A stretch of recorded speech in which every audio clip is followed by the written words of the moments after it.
They came up really fast for a while, 6 to 7 feet, 2 meters a century. Nothing like that's happening today, but the Everglades wasn't here. It was dry and windy and cool. In 1998, the state of Florida carried out an action that appeared almost indistinguishable from deliberate sabotage. Officials took 20,000 acres of farmland that had produced food since World War II, switched off the pumps that kept the soil dry, and intentionally allowed water to consume the fields. Many people believed the state had completely lost its senses. For a time, the evidence seemed to support them because the first result of flooding that land was the death of the very wildlife the project had been designed to protect. But that was merely the beginning. What unfolded across that ground during the following 2 decades is the part that almost no one finds easy to believe. Biggest thing we've done is drained it For our purposes. development, So, development, farming. agriculture. Crown jewel of Florida. To understand why anyone would intentionally submerge productive farmland, it is necessary to return to what that land had originally been and what lay directly beside it. Before everything changed, Lake Apopka was considered one of Florida's natural treasures. Located about 15 miles northwest of Orlando, it covered 30,800 acres of transparent water. Thick beds of eelgrass and pondweed formed a living carpet across its floor. Those plants performed essential work that was almost invisible. Their roots anchored the sediment, while their leaves absorbed nutrients from the water before other organisms could use them. A person looking through the surface could see the grass moving gently along the bottom. That remarkable clarity supported everything that followed. Thousands of largemouth bass were drawn to the vegetation, and those fish attracted anglers from throughout the country. 21 commercial fish camps stood along the shoreline, offering boats, bait, and accommodations to visitors who organized their entire year around spending 1 week on the lake. This was Central Florida's first major tourism economy, busy, well-known, and genuinely profitable decades before construction began on any theme park. Entire families depended on it for their livelihoods. They guided fishing boats, sold equipment, cleaned the daily catch, and operated the small restaurants and motels that developed around the camps. At that time, families seeking a Florida vacation did not travel there to see a cartoon mouse. They came for the lake. The process that made the ecosystem function is critical to everything that happened afterward. Clear water allowed sunlight to reach the lake bottom. Sunlight nourished the rooted vegetation. The plants stabilized the sediment, and the settled sediment kept the water transparent. Every component strengthened the others. That cycle had functioned for centuries. It was not inherently fragile, provided that one condition remained unchanged. The water had to remain clear. Then the war arrived, and the calculations changed. With this particular program going forward, with the state taking on, we'll lose so many of those federal protections that we rely on, just simply from it switching from the federal agency to a state agency. When the war came, during the early 1940s, wartime production quotas pressured the country to produce more food in less time. Florida officials turned their attention toward the marshland bordering the lake's northern shore. The area consisted of approximately 20,000 acres of marsh. For centuries, this natural floodplain had filtered every drop of water entering the basin. It functioned as the lake's kidney, and it had performed that service without ever demanding payment. Engineers arrived and began eliminating it. They constructed dikes, excavated canals, and installed drainage systems intended to remove the water and prevent it from returning. The ancient wetland was transformed into agricultural land. On paper, it appeared to be pure progress. The soil beneath the marsh was unusually valuable. It consisted of dark, fertile organic muck, the type of earth farmers dream of finding. Corn, carrots, and celery flourished there in enormous quantities, turning the northern shore into some of the most productive farmland anywhere in the southeastern United States. For an area already supported by tourism, agriculture appeared to offer a second source of wealth immediately next door. Almost no one paused to consider what the transformation would ultimately cost the lake. One fundamental problem, however, could never be eliminated. Muck soil lies below the water table. The moment people stop resisting the water, it returns. To keep the fields sufficiently dry for planting and harvesting, farmers operated massive pumps continuously, every hour, every day, and every year. forcing millions of gallons from the land back into the lake. The pumps effectively never stopped. They ran in the morning, throughout the night, and across half a century. The water that returned to the lake was no longer the same water that had been removed. It carried fertilizer and chemical runoff from thousands of acres of intensive agriculture. The muck farms alone generated almost 60% of all phosphorus entering Lake Apopka, approximately 46,000 kilograms every year. It was pumped directly into water that had once been so transparent that people could count the plants growing along the bottom. Phosphorus acts as the primary control switch for algae.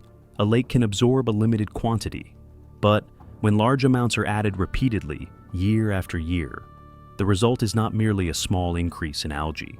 It creates an explosion waiting to be triggered. Fertilizer represented only part of what drained from the farms. To defend their crops, growers used some of the most persistent pesticides ever produced, including DDT, toxaphene, dieldrin, and other chlorinated compounds specifically designed to resist decomposition. Crop dusting aircraft flew low over the roads and passed directly above laborers working in the fields below. Many of those workers came from the African American and Haitian communities of Zellwood and Apopka. They later recalled being covered in a fine chemical spray until their skin felt sticky. This happened day after day, without protective equipment and without warnings about the substances they were inhaling. The consequences did not become fully visible until years later, and they were catastrophic. Community health studies identified clusters of lupus, cancer, and respiratory disease among the laborers and their families at frequencies too high to be explained by coincidence. The same chemicals were later discovered to have damaged the reproductive systems of alligators living in the lake. The toxins made no distinction between humans and wildlife. These workers had helped supply food to the country, but the true cost of that labor appeared in their bodies long after the crops had been gathered. For several growing seasons, the lake seemed capable of absorbing the damage. Phosphorus continued pouring in, yet the water remained clear. To observers, it may have appeared that the farms and the lake could coexist indefinitely. They could not. The lake had become a loaded weapon, and in 1947, something finally pulled the trigger. The water turned opaque. That year, a hurricane crossed central Florida and ripped the remaining eelgrass completely from the lake bed. Once the plants disappeared, the phosphorus that had accumulated silently for years no longer had anything restraining it. The lake experienced its first enormous algal bloom. Almost overnight, the water became an impenetrable green mixture that prevented sunlight from reaching the floor. That created another trap within the original one. Without sunlight, the uprooted vegetation could not return. The plants required transparent water in order to regrow, but the water could not become transparent again without the plants. By the beginning of the 1950s, every rooted plant in the lake had disappeared. They were not merely weakened or reduced, they were entirely gone. What took their place was even more destructive than exposed mud. Billions of dead algae cells sank and accumulated into a layer scientists describe as fluid mud. The sediment contained so much water, approximately 98%, that it was neither solid ground nor open water. It was a deep, unstable sludge that even a light wind could lift back into the water column. Whenever wind disturbed the mud, another supply of stored phosphorus was released. That phosphorus fueled a new algal bloom. The algae died, settled, and added still more material to the mud. The process repeated continuously. Consider what had happened to the original ecological cycle. For centuries, clear water had supported plants. Plants stabilized sediment. Stable sediment remained on the bottom, allowing the water to stay clear. Now the cycle operated in the opposite direction, but with equal strength. Algae created more mud. The mud produced more algae. Turbid water prevented sunlight from reaching the plants that might otherwise have returned. Nothing remaining inside the ecosystem was capable of interrupting the process. The lake had not simply suffered damage, it had shifted into a stable, self-perpetuating condition of collapse. A system that actively maintains its own failure is far more difficult to restore than one that is merely continuing to deteriorate. The bows disappeared. The water that had once attracted visitors from hundreds of miles away became the color of pea soup. All 21 fish camps closed, one after another. The shoreline that had helped create Central Florida's tourism industry became a line of locked buildings and decaying docks. Fishing guides either found different employment or moved away. The motels emptied. A local economy developed over generations around the simple reality of clear water vanished only a few years after that clarity disappeared. Regulators did make attempts to intervene. Early programs targeted obvious sources of pollution, including a sewage treatment facility and a citrus processing plant. Officials shut down whatever discharges they could. However, those sources combined represented less than 20% of the phosphorus entering the lake. The water, therefore, showed almost no improvement. Authorities were addressing secondary symptoms while the primary source, runoff from 20,000 acres of farmland, continued flowing without meaningful restriction.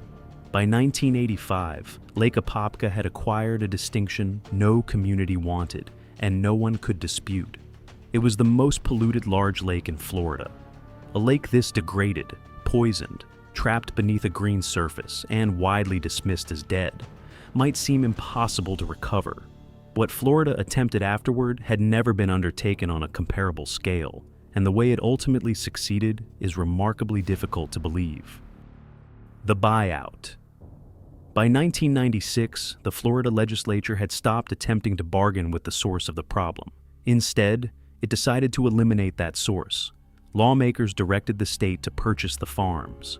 During the next 3 years, the St. Johns River Water Management District spent $90 million acquiring the muck farms along the northern shoreline. One after another, the pumps that had operated for roughly 50 years were shut down.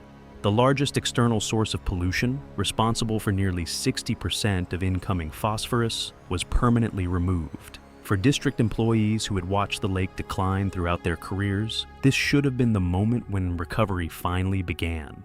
Some had spent most of their professional lives trying to protect the lake, witnessing one inexpensive and inadequate solution after another fail. Now the legislature had finally given them a tool capable of reaching the principal source of damage. The plan possessed an almost poetic simplicity. Allow the water to return. Let the drained agricultural fields become the marsh they had been before the 1940s. Then allow the natural filtering system that had protected the lake for centuries to function again. During the summer of 1998, the district permanently switched off the drainage pumps and permitted the northern shore to flood. It was intended to mark a turning point. It did, but not in the manner anyone had expected. 1,000 birds died. Flooding the fields sounded destructive, and during the first several months, it appeared to be exactly that. Within weeks, wildlife responded to the newly created shallows on an overwhelming scale. Tens of thousands of migrating birds arrived, including white pelicans, great blue herons, wood storks, and bald eagles. Audubon observers recorded some of the largest inland bird populations ever documented in Florida. For several weeks, the transformation resembled an immediate ecological miracle, as though the lake had only been waiting for permission to recover. Then, from November 1998 through April 1999, over 1,000 birds died. Imagine a district biologist standing on the dike that winter. Only weeks earlier, that person may have been carrying a clipboard and enthusiastically recording unprecedented bird numbers. Now, imagine the same biologist walking along the flooded margin in the cold weather, documenting carcass after carcass, pelicans, herons, and wood storks dying faster than workers could count them. The flooded land that had attracted an extraordinary concentration of birds was now killing them. At first, no one understood the cause. Once identified, the mechanism proved horrifyingly straightforward. 50 years of aerial pesticide spraying had loaded the surface soil with chemicals that did not naturally break down. They had remained there, waiting. When the fields were submerged, small fish entered the warm, shallow water and fed near the bottom. With every bite, they swallowed contaminated sediment.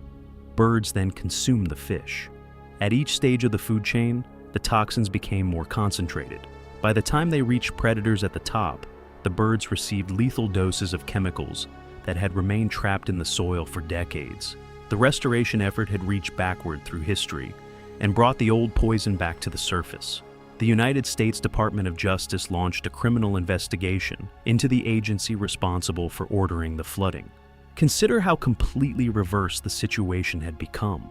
the same district that had devoted $90 million and years of labor to rescuing the lake was now being federally investigated for killing protected wildlife during the restoration. Work stopped immediately. The district lowered the water and confronted what appeared to be an impossible obstacle. Approximately 4,000 acres of surface soil were too contaminated to flood, yet the area was far too large to excavate and remove. Every remaining phase of the restoration would have to take place on land that had just demonstrated its ability to kill wildlife upon contact. Flipping the earth, the district now faced poison embedded in 4,000 acres of soil. The most obvious solution, excavating the contaminated earth and transporting it to a lined landfill, was estimated to cost more than $100,000 per acre. Across 4,000 acres, the bill would have exceeded $800 million for only one component of one restoration program. The proposal was financially impossible from the beginning. Officials therefore chose a solution that was far stranger and dramatically less expensive. They brought in enormous tractors pulling specially constructed moldboard plows, fitted with blades more than 4 feet wide. The tractors crossed the fields slowly and methodically. Rather than removing only the upper layer, the plows cut approximately 1 full meter into the ground and physically rotated the entire column of soil by 180 degrees, almost like turning a page in a book. The pesticide-contaminated surface soil was moved to the bottom. Clean clay and sand from deeper underground were lifted upward, rolled across the surface, and formed a thick protective barrier over the contamination. There were no fleets of trucks, no landfill deposits, and no soil removed from the property. The poison was not transported elsewhere. It was turned upside down and sealed beneath a clean layer where wildlife could no longer reach it. The procedure cost approximately $1,500 to $2,700 per acre, only a small fraction of the removal alternative. By 2009, the soil across all 4,000 acres had been inverted. Pesticide concentrations at the surface had fallen by 68%, finally reaching levels low enough for water to return, without poisoning the wildlife the project was intended to protect. However, burying the pesticides did not solve every problem. Stopping the farms prevented additional pollution from entering the lake. But inside the water itself, 6 decades of phosphorus remained, both dissolved in the water column and stored in the fluid mud below. The bleeding had been stopped. The infection remained. The artificial kidney, the solution to phosphorus already trapped inside Lake Apopka, was a structure known as the Marsh Flow-Way. Built along the southwestern section of the northern shore, it consisted of 760 acres of engineered wetland divided into 4 parallel treatment cells. It began operating in November 2003 and has continued running with very few interruptions ever since. The concept is uncomplicated. Water from the lake is pumped into the treatment cells, where dense growths of pickerelweed, arrowhead, and cattails slow it almost to a stop. At such a low speed, suspended algae and tiny particles responsible for the lake's green appearance settle and become trapped in the wetland soil. At the same time, plant roots absorb dissolved phosphorus and nitrogen directly from the water. The treated water is then pumped back into Lake Apopka. This is essentially the same work the original 20,000-acre marsh had performed naturally and without charge before dikes and canals destroyed it. The difference is that the replacement system must be designed, powered, measured, and maintained. It is effectively a kidney constructed from mud, vegetation, and pumps. The scale of the task assigned to that artificial kidney is difficult to overstate. A 760-acre wetland must filter a lake covering 30,800 acres. That equals approximately 1 acre of filtering marsh for every 40 acres of lake water. On paper, such a ratio appears inadequate. The flow-way compensates through constant volume, processing between 30 and 40% of the lake's total water every year. It repeatedly draws the lake through the wetland treatment system, cycle after cycle. By 2019, this continual process had removed more than 77,000 tons of suspended material, around 1,500 tons of nitrogen, and almost 39 tons of phosphorus. That is an extraordinary quantity for a wetland small enough to cross on foot in roughly 20 minutes. Yet, even after all that removal, the lake remained green. The water occasionally became clearer, but turbidity repeatedly increased again. It appeared that something inside the ecosystem was replenishing the pollution more rapidly than the artificial kidney could extract it. Something was fish that fed poison. When the old ecosystem collapsed and the largemouth bass disappeared, the vacant biological space did not remain unoccupied. A single species expanded until it dominated almost the entire lake. That species was the gizzard shad, a small, silver-colored, bottom-feeding fish that anglers do not target, people do not commonly eat, and most observers barely notice. In a healthy Florida lake, gizzard shad generally account for between 5 and 20% of the fish community. In Lake Apopka, they eventually represented more than 90%. Researchers required years to recognize that this extreme population was not merely a consequence of the ecological collapse. It was helping sustain the collapse. Gizzard shad feed by drawing organic muck from the lake bottom into their mouths. That muck was the same fluid sediment containing decades of stored phosphorus. The fish's digestive systems transformed the buried phosphorus into a soluble form. They then released it back into the water, where algae could use it immediately. Meanwhile, millions of shad continually disturbed the sediment while feeding. That activity kept the mud suspended, preventing sunlight from penetrating the water in much the same way as algal blooms did. The fish were damaging the lake through two separate mechanisms at the same time. They functioned as biological recycling machines, extracting phosphorus from the lake bed and returning it to the water as fuel for future algae growth. The Marsh Flow-Way could continue filtering surface water, but the shad repeatedly replenished the phosphorus from below faster than the wetland could remove it. Beginning in 1993, the district therefore paid commercial fishing crews to remove the shad. They did not use ordinary fishing rods. Instead, they deployed huge seines and gill nets in industrial-scale passes across the lake. This was not a temporary volunteer cleanup. It became a continuous commercial fishing operation on a lake where almost no one would have considered eating the catch. Every fish removed was transported away specifically to ensure that its phosphorus could never return to the algal cycle. The calculations were exact. Removing 1 million pounds of gizzard shad eliminates approximately 24,500 pounds of phosphorus. About 7,000 pounds are physically contained in the fish's bodies. The remaining quantity represents phosphorus they would otherwise have released into the water. The program removes approximately 750,000 to 1 million pounds of shad each year. Since 1993, fishing crews have extracted more than 15 million pounds, preventing or removing over 274,000 pounds of phosphorus. The strategy eventually became extraordinarily precise. A researcher examining the harvest discovered that success depended not only on the total number of fish caught, but also on the size of the fish. Reducing the net mesh by only 1.3 centimeters, from 10.2 centimeters to 8.9, raised phosphorus removal by approximately 10 to 15%. The explanation was remarkably specific. Younger and smaller shad release much more phosphorus in relation to their body weight than older individuals. Consequently, scientists were no longer determining only how many fish should be removed. They were selecting which age and size classes to target by adjusting net mesh to the centimeter. Gizzard shad were not among the species restoration brought back to Lake Apopka. They were the fish that had to be extracted continuously year after year so that other organisms would have an opportunity to return. 4 systems, all subtracting. Consider the overall structure that had been assembled. 3 separate systems were operating simultaneously. The first addressed the incoming pollution through the farm purchases and contaminated soil inversion. The second treated nutrients already present in the water through the Marsh Flow-Way. The third disrupted internal phosphorus recycling through the commercial shad harvest. One unusual characteristic united all 3. None of them directly constructed or introduced anything.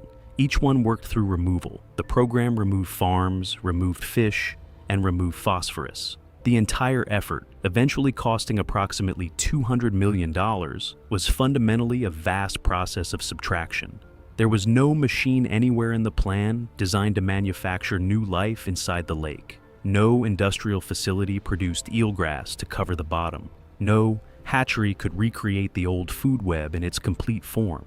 Engineers did not possess the ability to manufacture a functioning living lake.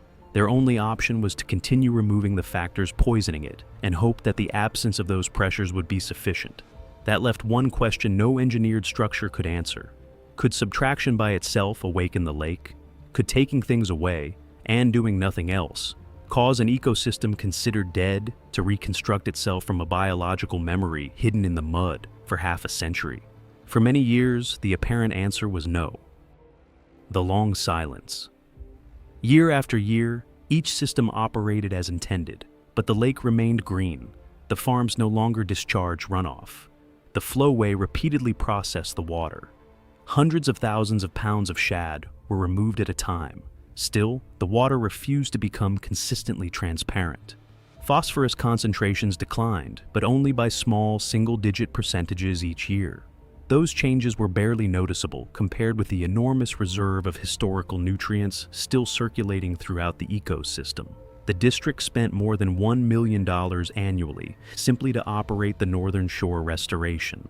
Expenses included pumps, soil testing, and continuous adjustments to water movement through the wetland cells. The same work continued each year, producing the same limited improvements.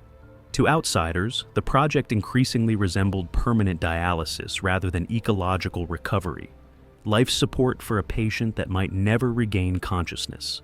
Some people quietly began questioning whether Lake Apopka had crossed a point from which recovery was impossible.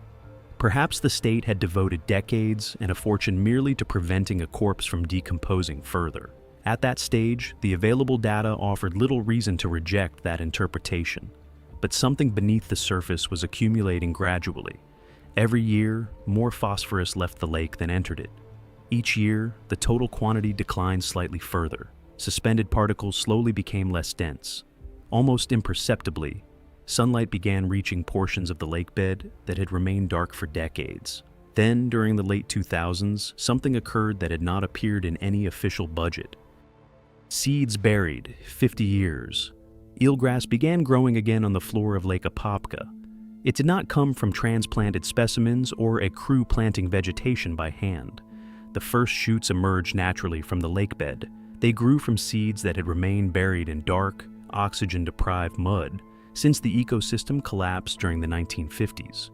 Those seeds had been deposited by the last generation of plants that existed before the lake changed states. After remaining dormant for approximately 50 years, they germinated. The situation contained a cruel ecological irony. The same conditions responsible for preserving the seeds were also the conditions that had turned the lake into a biological dead zone. There had been no oxygen and no sunlight. The seeds remained sealed in a chemically stable environment for half a century. The mud that suffocated Lake Apopka had simultaneously preserved part of it, much like a sealed tomb protecting what lies inside. Once the water became clear enough for sunlight to reach the bottom, the first dormant seed responded. Light was not the only factor.